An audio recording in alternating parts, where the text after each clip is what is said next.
اعوذ باللہ من الشیطان الرجیم بسم اللہ الرحمن الرحیم اللہم صلی علی محمد و علی محمد. السلام علیکم ناظرین, امید کرتا ہوں آپ لوگ خیریت سے ہوں گے, ٹھیک ٹھاک ہوں گے. آج پھر آپ کی خدمت میں ایک بار حاضر ہوئے ہیں ایک نئے پروگرام کے ساتھ. اور آج کے پروگرام کا جو ہمارا ٹاپک ہے وہ ہے تعقل. اور میں چاہوں گا یہ ویڈیو اگر آپ لوگ دیکھ رہے ہیں تو میں چاہوں گا جس سے پہلے آپ ویڈیو جب اپلوڈ کر چکے ہیں آپ اس کو ملاحظہ کیجیے کہ اس کے اندر ہم نے مختلف ٹاپک کو ڈسکس کیا, اور یہ بھی اسی سے ریلیٹ کریں گے, اسی سے لنک کریں گے اس ٹاپک کو.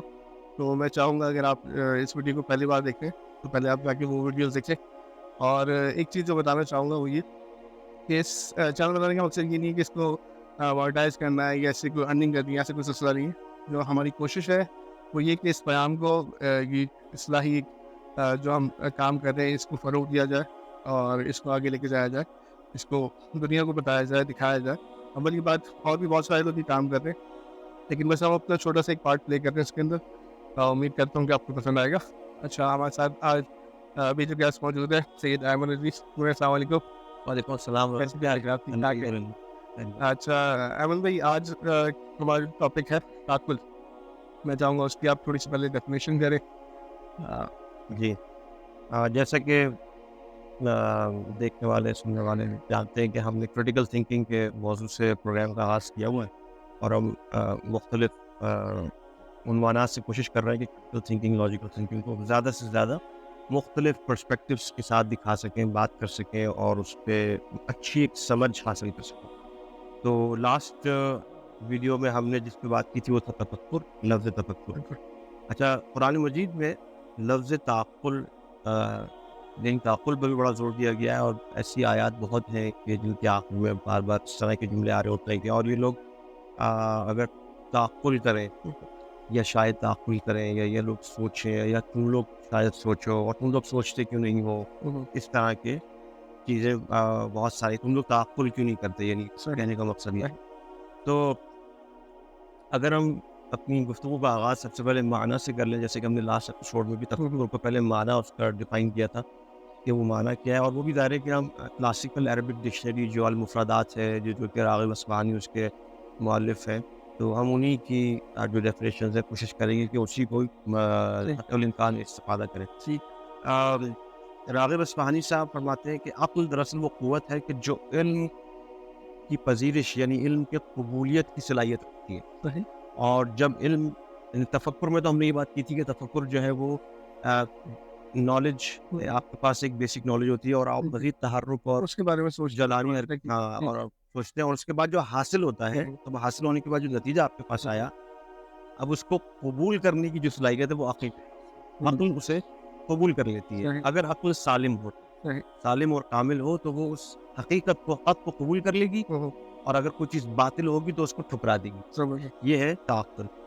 تو اسی طرح سے اگر مزید اس کو تھوڑا سا اور مزید ڈیفائن کرتا چلوں کہ عربی زبان میں اقال ایک لفظ ہے, عین قاف الف لام. عقل میں تو عین قاف لام ہے.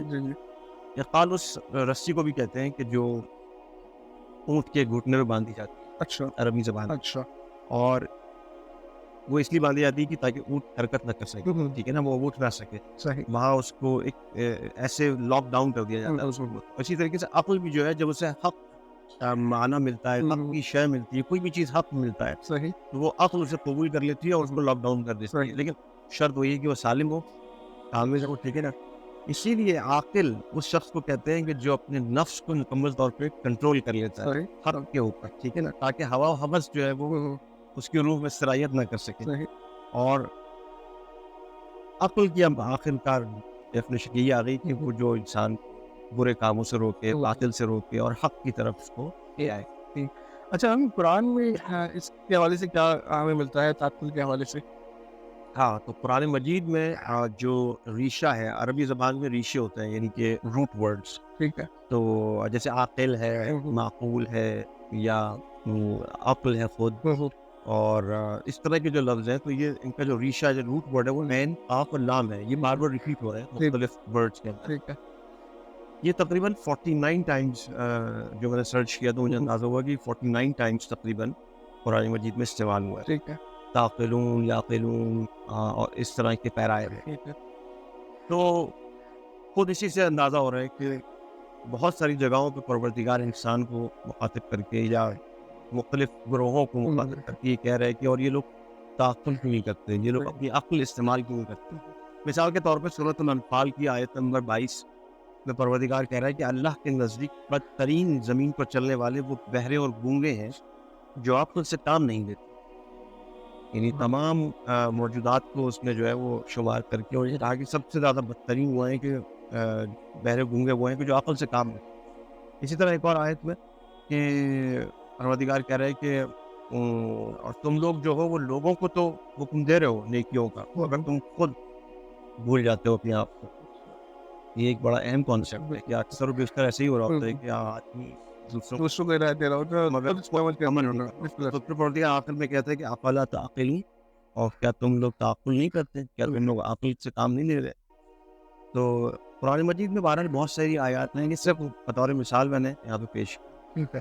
اچھا ابھی احادیث رسول صلی اللہ علیہ وسلم یا ائمہ طاہرین کے حوالے سے اس میں کیا ہمیں ملتا ہے؟ عقل کا موضوع خود اتنا طولانی, یعنی اگر ہم اس کو اسلامی مصادر یعنی اسلامی ریسورسز سے اگر دیکھنا چاہیں تو بڑی یعنی شاید ہو سکتا ہے ایک ویڈیو میں بات مکمل بھی نہ ہو پائے, اس کے لیے کئی گھنٹوں کی گفتگو درکار ہوگی. میں نے کچھ احادیث کا انتخاب کیا ہے الکافی سے. الکافی جو ہے وہ ایک بڑی معتبر حدیثی کتاب ہے اور اس میں جو پہلا باب ہے وہ ہے باب العقل والجہل. ٹھیک ہے, تو اس میں جو سب سے پہلی حدیث ہے میں اسی سے آغاز کروں گا تاکہ لوگوں کو اس کی جو امپورٹنس ہے, اہمیت ہے, اس کا اندازہ ہو. بسم اللہ. امام باقر علیہ السلام فرماتے ہیں کہ جب خدا نے عقل کو پیدا کیا تو اس سے قوت گویا عطا فرما کے فرمایا کہ آگے آ, تو وہ آگے آئی. پھر کہا کہ پیچھے ہٹ, تو وہ پیچھے ہٹ گئی. فرمایا کہ اپنی عزت و جلالت کی قسم کہ میں نے تجھ سے زیادہ محبوب کوئی چیز پیدا نہیں کی, میں تجھ کو صرف اس شخص میں کامل کروں گا جس کو میں دوست رکھتا ہوں, اور میں تیرے پختہ ہونے پر امر نہیں کرتا ہوں اور ثواب دیتا ہوں. یعنی اس میں کچھ نکات ہیں جن کی طرح اگر دعا دیا. پہلی چیز اطاعت ہے. عقل سے کہا گیا آگے آگے آ گئی, پیچھے ہٹ گئی, یعنی اطاعت. یعنی اس کا مطلب یہ ہوا کہ سب سے پہلی جو شرط ایک مومن میں ہونی چاہیے ایمان کے ساتھ ساتھ وہ ہے عقل. یہی عقل کہ جو یعنی اطاعت, میرا مطلب ہے اطاعت ہونی چاہیے ایسی کہ جو پروردگار نے حکم دیا ہے اس کو اور جس نے روکا ہے اس سے رک جائے. مگر اس میں ایک اور نقطہ بھی بڑا اہم ہے, وہ یہ کہ پروردگار نے کہا کہ میں تیرے یعنی اس میں جو پروردگار نے کہا کہ میں تیرے پختہ ہونے پر امر نہیں کرتا ہوں. بچے جب چھوٹے ہوتے ہیں تو ظاہر ان کی عقل پختہ نہیں ہوتی, اور جب بلوغت میں وہ داخل ہوتے ہیں تو وہ عقل پختہ ہوتی ہے. اور ایسا وقت جب وہ بالغ ہوتے ہیں اس کے بعد جو ان پر واجب رہتا ہے. اسی کے ساتھ ساتھ ایک اور حدیث الکافی میں ہے, وہ بھی ساتھ پیش کر دوں کہ جب آدم علیہ السلام دنیا میں تھے آئے تو جبرائیل ان کے پاس آئے اور انہوں نے آدم کو سامنے 3 چیزیں پیش کی اور کہا کہ آدم ان میں سے 2 کو ٹھکرا دو, ایک کو قبول کر لو. یہ پروردگار کا حکم ہے. تو اور 3 چیزیں کیا تھیں؟ عقل, حیا اور دین. تو حضرت آدم علیہ السلام نے عقل کا انتخاب کیا, تو حضرت جبرائیل نے باقی حیا اور دین سے کہا, باقی دونوں سے کہا کہ تم واپس چلے جاؤ. تو ان دونوں نے کہا کہ نہیں, ہم تو واپس نہیں جا سکتے, ہمیں تو حکم دیا گیا ہے کہ جہاں عقل ہوگی ہمیں بھی وہیں رکنا ہے. تو اسی کے ساتھ یہ بھی ہمیں اندازہ ہوا اس حدیث سے کہ عقل اتنی اہم چیز ہے کہ اگر کسی کے پاس ہوگی تو اسی کے پاس حیا بھی ہوگی اور اسی کے پاس دین بھی ہوگا. تو اب میں نے الکافی کی چند احادیث کا انتخاب کیا کیونکہ ظاہر ہے کہ یہ ساری ایسے الفاظ, ایسے فقرے ہیں جن کو سن کر بھی انسان کو جو ہے نا کچھ احساس ہونے لگتا ہے دل میں کہ یہ واقعاً کلام معصوم ہے. ٹھیک ہے نا. ایک شخص نے آ کر شاید گفتگو کی امام سے, تو امام نے یہ فرمایا کہ تم دیکھو اگر کسی شخص کے بارے میں اس کی عبادات اور روزے نمازوں کے بارے میں سنو کہ یہ بڑا عبادت گزار ہے, بڑے روزے رکھتا ہے اور بڑی کام کرتا ہے, تو اس سے زیادہ امپریس ہونے کی ضرورت نہیں ہے. سب سے پہلے یہ دیکھو کہ اس شخص کی عقل کیسی ہے, کیونکہ اگر اس کی عقل ٹھیک ہوگی تو یہ سارے اعمال بھی قابل قبول ہوں گے. اور اگر عقل ٹھیک نہیں ہے, یعنی مثلاً بہت سے لوگ ایسے ہوتے ہیں, ہم دیکھ رہے ہوتے ہیں بظاہر بہت نماز گزار اور روزے اور عبادت والے ہوتے ہیں, مگر باطل کے ساتھ ہوتے ہیں. ٹھیک ہے نا. بادشاہوں کے درباروں میں ان کی آمد و رفت ہوتی ہے اور ظالموں کے ساتھ اٹھنا بیٹھنا ہوتا ہے. ایسے نماز کا اور ایسے روزے کا بظاہر جیسے کہ واقعی کربلا میں ہم دیکھتے ہیں اس کے اندر جو یزید کی فوج میں شامل کئی ایسے تاجر گزار اور عبادت گزار لوگ تھے، لیکن وہ اپنے عقل کا استعمال نہ کرتے ہوئے حق سے اور باطل کی طرف چلے گئے. جی تو اس لیے یہاں پہ ظاہر ہے کہ ہمارا موضوع کریٹیکل تھنکنگ ہے، لیکن ہم اس سے ان چیزوں سے زیادہ استفادہ کر رہے ہیں کہ جس میں قرآن مجید اسی کریٹیکل تھنکنگ کی طرف اشارہ کر رہے ہیں کہ سوچو سمجھو غور و فکر کرو اور کسی صحیح نتیجے تک پہنچو، اور خاص طور پہ جب تمہیں حق کا میسج بالکل واضح انداز میں مل جائے تو تم اسے قبول کریو.